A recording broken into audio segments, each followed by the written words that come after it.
Other than some strange incidents like that, the couple seems normal. What do you mean? What does that mean? Like that they got into a fight and she just decided to physically assault him and attack him? She felt like Rowan's brother did not like her. Okay, and that's her. So she broke into his house and tased him in the back of the neck with a taser. And then he turned around and she started apologizing profusely.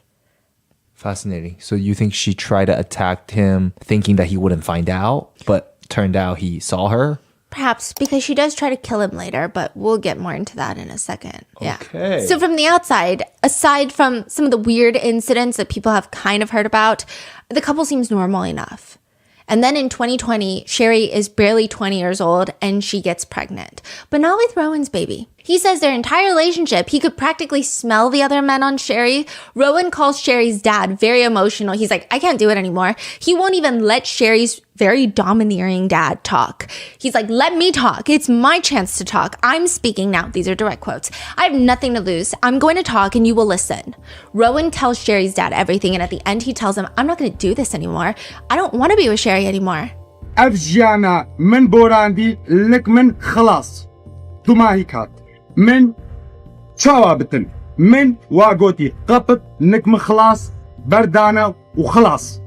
And then there's just silence. And then on the other end, Sherry's dad tells Rowan, if you abandon my daughter, it will cost 3 human lives. What does that even mean? To this, Rowan just responds, then I would rather die by a bullet from you than die a little every day with your daughter. Who are the 3 lives? Did he say? It's gonna work out in a weird way. He never said. Now, maybe Sherry is so done with her life, she decides she doesn't want to live it anymore. Maybe she can take someone else's life, like all of those thriller books. Find someone that looks like her, that's living a better life than her, and then get rid of them and resume their identity. That's the plot of thriller books. But that's not what Sherry wants to do. Sherry has a completely different plan. Instead of taking someone else's fate, she wants someone to take her fate. She wants someone to die for her. And that is how Khadijah, a woman who knows nothing about Sherry, who has nothing to do with Sherry, the only connection between the two of them is that Sherry thinks that they look alike. I will say Khadijah is much more beautiful. But that's why Khadijah is found with her face bashed in with brass knuckles, stabbed in the face, neck, and chest, dead in the back of Sherry's Mercedes.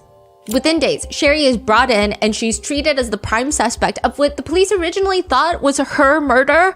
So she goes from being the presumed victim to the potential suspect. And by this point, a few things have occurred.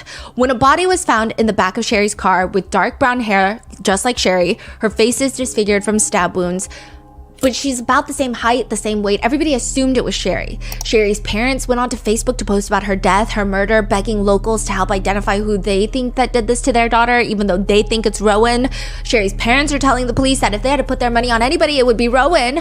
The whole town is ready to form a mob and go burn down Rowan, the ex-husband's house. Meanwhile, the authorities are quietly doing a DNA test because they still have to make sure that this is Sherry.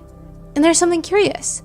The body in the car has a small tattoo on their arm, and Sherry's parents are adamant that she does not have any tattoos.